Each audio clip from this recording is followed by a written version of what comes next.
সকালে গোয়াতে এসে হোটেল যেহেতু বুক ছিল না, তাই হোটেল বুক করতে বেশ অনেকখানি টাইম চলে গেছে।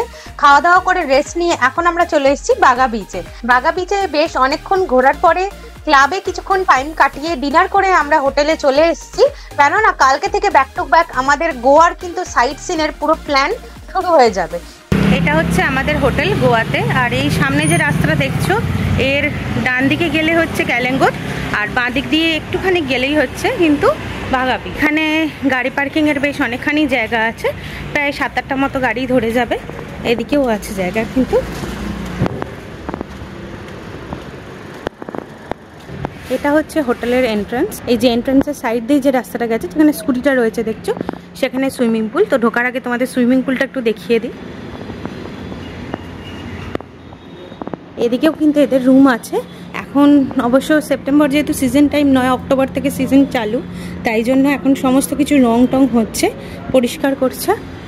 তো অক্টোবর থেকে তোমরা প্রপারলি একদম সব রুমেরই কিন্তু বুকিং পাবে। এই দেখো এই সাইডেও রুম আছে, আর এটা পুল। এখানে ওরকম কোনো ব্যাপার নেই, সুইমিং কস্টিউম বা নর্মাল ড্রেসেই তোমরা নামতে পারো। আর খাবার দাবারও কিন্তু সুইমিং পুলে অ্যালাউ। আর সুইমিং করার পর কিন্তু তোমাদেরকে এই পেছনে যে দরজাটা আছে, এটাও হোটেলের ব্যাক সাইডের দরজা, এটা দিয়ে তোমাদেরকে ওপরে যেতে হবে। সামনে দিয়ে কিন্তু তখন অ্যালাউ না। আর এখানেও কিন্তু একটা টয়লেট আছে।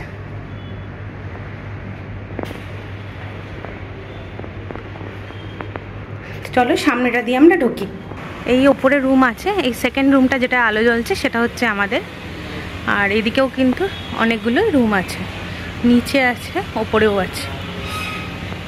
আর পুল কিন্তু সকাল 9টা থেকে বিকেল 6টা পর্যন্ত খোলা থাকে, তারপর কিন্তু পুল অ্যালাউ নয়।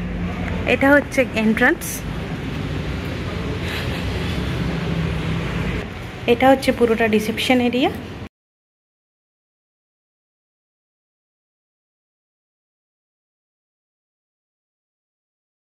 আর এদিক দিয়ে গেলে কিন্তু আমাদের রুম হচ্ছে সেকেন্ড ফ্লোর। তো চলো রুমটা এবার তোমাদের দেখিয়ে দিই। এখানে দেখো একটা রুম আছে, এটা কিন্তু ডিলাক্স রুম। এটা হচ্ছে ফার্স্ট ফ্লোর, দোতলায়। এটা হচ্ছে পুল ভিউ রুম।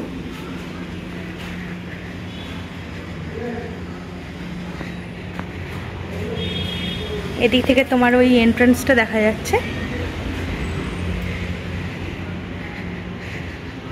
বেশ বড় কিন্তু রুমটা।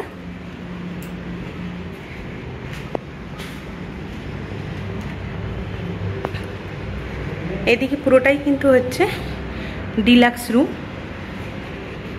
এবার আমরা যাচ্ছি হচ্ছে ওপরে আমাদের রুম। চলো, আমরা কিন্তু এটা এসে গোয়াতে বুক করেছি। এটা হচ্ছে ছাদে যাওয়ার সিঁড়ি, পারে কিন্তু এটা অ্যালাউ নয় সবার জন্য। আর এই হচ্ছে আমাদের রুম। এখানেও বেশ অনেকগুলো রুম রয়েছে। আমাদের রুম হচ্ছে 203।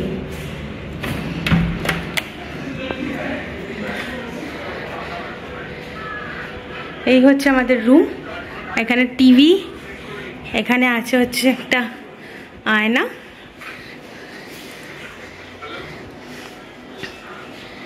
এদিকে এসি। আর আমাদের রুমটাও কিন্তু পুল ভিউ।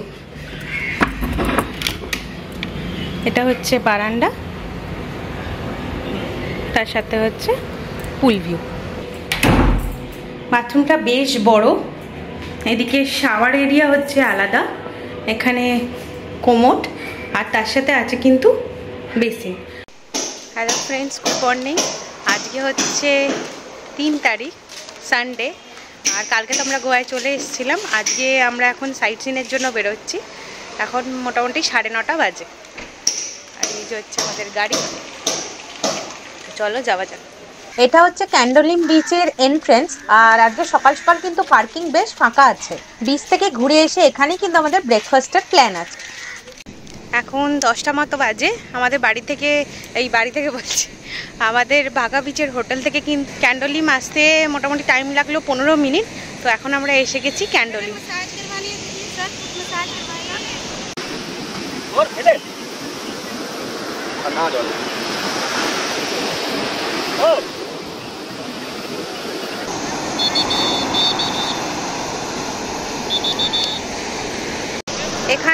পেছনে রেড ফ্ল্যাগ লাগানো আছে, তার মানে কিন্তু এখানে স্নান করা বা সুইমিং করা বারণ। আর এই ক্যান্ডোলিম বিচে কিন্তু অনেকগুলোই বেশ শ্যাক রয়েছে, বাট এখন শ্যাকগুলো কিন্তু পুরোপুরি বন্ধ, হয়তো অক্টোবর থেকে চালু হতে পারে। পার্কিং এরিয়ার সামনেই কিন্তু আমরা এই দোকানটা দেখতে পেলাম। এখানে 150 টাকায় দেখো বাফেট ব্রেকফাস্ট রয়েছে, তবে টাইমিংটা হচ্ছে 10:30টাতেই শেষ। আর আমরা একদম 10:20 নাগাদই এসেছি, তো আমাদেরকে তাড়াতাড়ি করে নিতে হবে। আর জায়গাটা খুব সুন্দর, আর ওদের ব্রেকফাস্ট এখনো চালু রয়েছে, তো আমরা এখানে ঝটপট ব্রেকফাস্ট করে নেবো।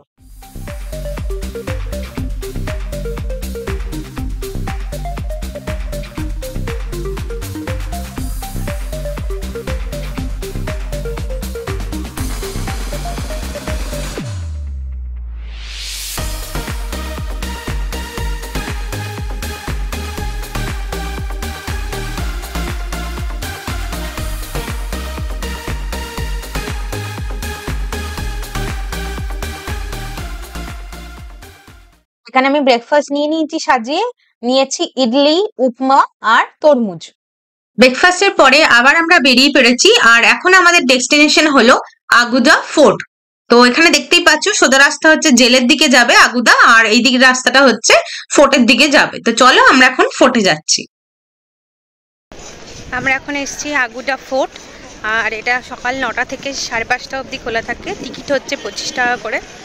ঢুকেই আগে টিকিট কাউন্টার আছে, ওখান থেকে টিকিট কেটে তোমাদেরকে ভেতরে ঢুকতে হবে।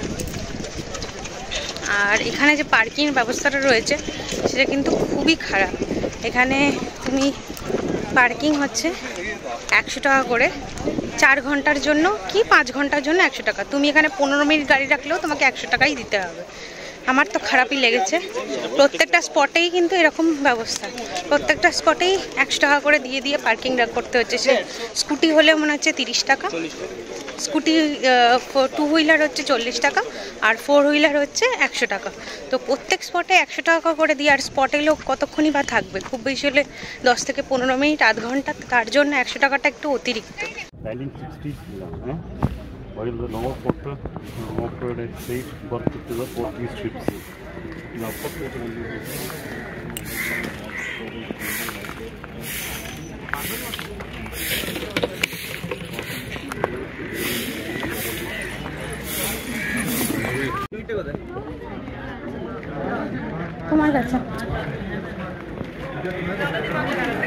प्रवेश ने अंदर प्रवेश करता पहला वैसे टिकट ली थी यहाँ पे पीछे। জায়গাটা কিন্তু বেশ অনেকখানি বড়, আর সকাল সকাল কিন্তু এখানে বেশ লোকের ভিড়ও আছে। এই গেটের মুখে টিকিট চেক করিয়ে তবে ভেতরে ঢুকতে হবে, আর ওপরে যে সিঁড়িটা দেখছো সেটা দিয়ে ভেতরে যেতে হবে। আর এই পাশের গেটটা ফোর্ট থেকে বেরোনোর রাস্তা।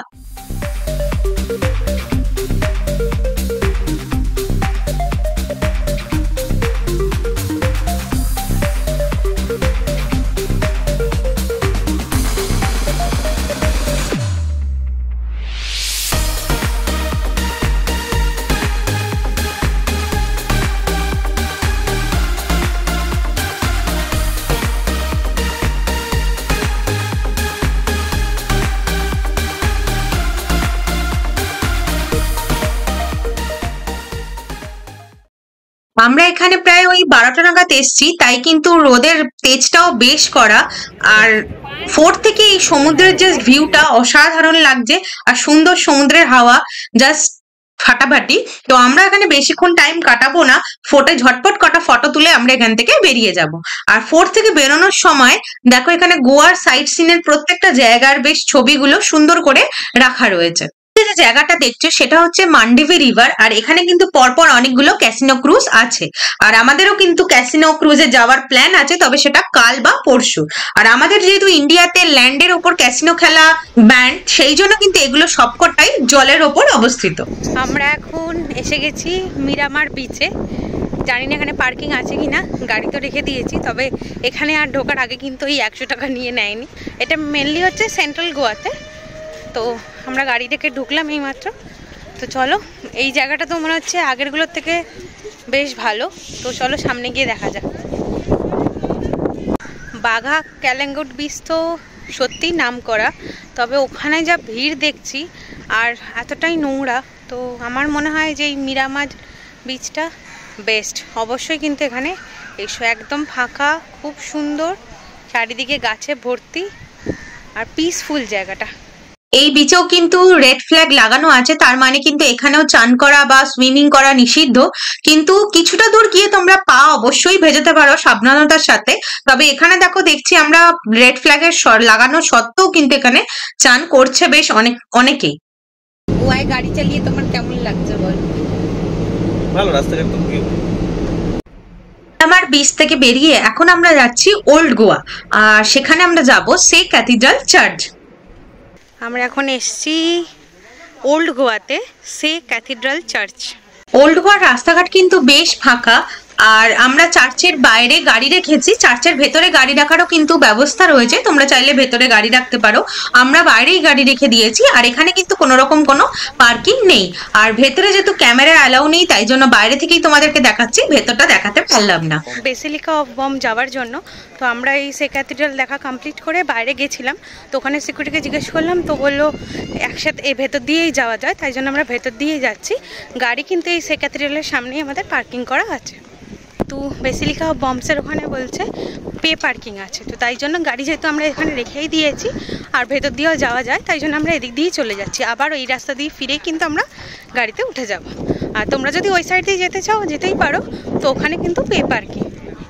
এই যে হচ্ছে এই রাস্তাটা দিয়ে, এই যে রেড কালারের বিল্ডিংটা দেখতে পাচ্ছ, এটাই কিন্তু বেসিলিকা অফ বমস, আর এই সাইডটা হচ্ছে সে ক্যাথিড্রাল।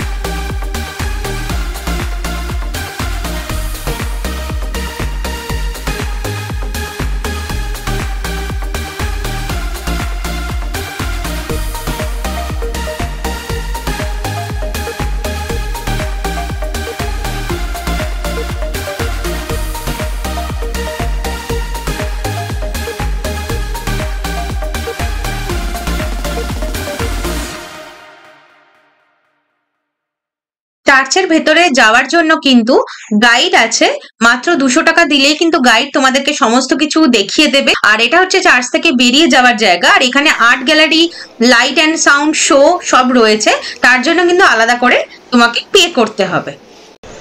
আমরা ভেতরে ঢুকেছিলাম, কিন্তু ভেতরে ফটোগ্রাফি বা ভিডিওগ্রাফি কোনোটাই অ্যালাউ নয়, তো তাই জন্য তোমাদেরকে ভেতর থেকে দেখাতে পারলাম না, বাইরেটাই দেখালাম শুধু।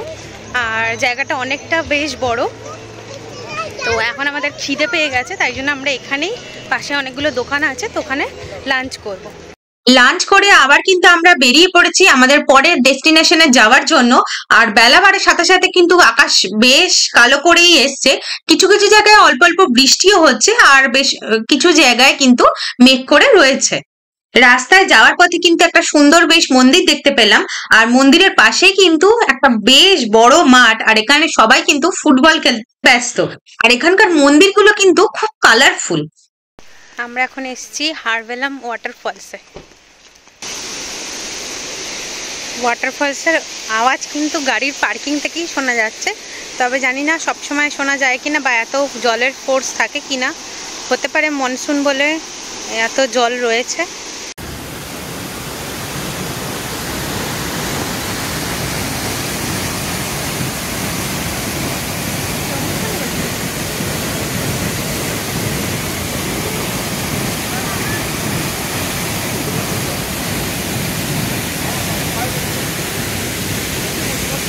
আমরা এখন রয়েছি হারভেলাম ওয়াটারফলসে, এটা হচ্ছে ওল্ড গোয়াতে। তো তোমরা জানিও কারা কারা এই ওয়াটারফলসে এসছো। ওয়াটারফলসের পাশে সিঁড়ি দিয়ে নেমে গেলে কিন্তু এই সুন্দর ছোট্ট মন্দিরটা রয়েছে, তো আমরা ওই মন্দিরে এসেছিলাম। আর এখন আমরা আবার যাব আমাদের পরের ডেস্টিনেশনে, আর এখান থেকেও কিন্তু ওয়াটারফলসের বেশ আওয়াজ পাওয়া যাচ্ছে। আমরা অফবিট প্লেস খুঁজতে খুঁজতে জানি না কোথায় পৌঁছে যাচ্ছি। আমরা এখন যাচ্ছিলাম কেরি ফুড বিচ, তো জানি না আদৌ আছে কিনা, ম্যাপ দেখেই, গুগল ম্যাপ দেখেই যাচ্ছি। তো অনেক স্কুটি রয়েছে, গাড়িও রয়েছে, আগে নিশ্চয়ই কিছু থাকবে, দেখা যাক। চলো আমরা রাস্তা খুঁজতে খুঁজতে গুগল ম্যাপে বিশ্বাস করছিলাম না, তবে গুগল ম্যাপ কিন্তু আমাদের ঠিক জায়গাতেই এনেছে। এই যে হচ্ছে পেছনে এইটার ব্রিজটা হচ্ছে ক্যারি ফুড ব্রিজ, আর এটা কিন্তু গোয়ার অফবিট প্লেস। তোমরা আসতে পারো, আমি লোকেশনটা ডেসক্রিপশন বক্সে দিয়ে দেবো। আর তার সাথে সাথে কিন্তু বৃষ্টিও শুরু হয়ে গেছে জোরে, তাই জন্য এই ছাতা নিতে হয়েছে। তো চলো ওপরে যাই। নিচ থেকে দেখে কিন্তু ব্রিজটা অত ভালো মনে হয়নি, একটু ভাঙাচোরাই মনে হয়েছে। আর ব্রিজে যাওয়ার রাস্তাটা কিন্তু বেশ খারাপ। সামনে সুন্দর পাহাড়, আর এই হচ্ছে আমাদের ফুট ব্রিজ, তার সাথে কিন্তু বৃষ্টিও রয়েছে। ব্রিজের অবস্থা কিন্তু ভগ্নপ্রায় বলা যেতে পারে। আর ব্রিজে ঢোকার রাস্তাটা কিন্তু বেশ সরু করা রয়েছে, যাতে এখানে সাইকেল, বাইক বা স্কুটি অনায়াসেই না চলে আসতে পারে। আর সামনে এই মেঘাচ্ছন্ন পাহাড়, আর চারিদিকে যেদিকেই তাকানো যাচ্ছে সেদিকেই শুধু নারকেল গাছ। দৃশ্যটা কিন্তু অসাধারণ।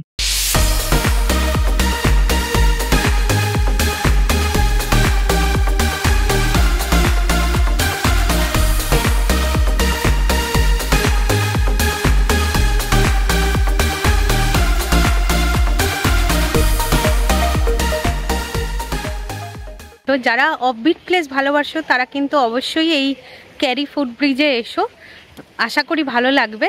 হারভেলাম ওয়াটারফলসটাও কিন্তু অফবিট জায়গা, তো তোমরা এই দুটো কিন্তু লিস্টের মধ্যে রেখে দিতে পারো। আমাদের আজকের মতো সাইট সিন কিন্তু এখানেই শেষ। এখন আমরা যাচ্ছি হোটেলে, আর এখান থেকে আমাদের হোটেলতে টাইম লাগবে 1 ঘন্টা 20 মিনিট মতো। যদি এই ভিডিওটা ভালো লেগে থাকে তাহলে অবশ্যই লাইক, শেয়ার করো, আর অন্য ভিডিও দেখার জন্য আমার চ্যানেলটাকে সাবস্ক্রাইব করে দিও। আর পরের ভিডিও আসছে গোয়ার ডে 2 নিয়ে।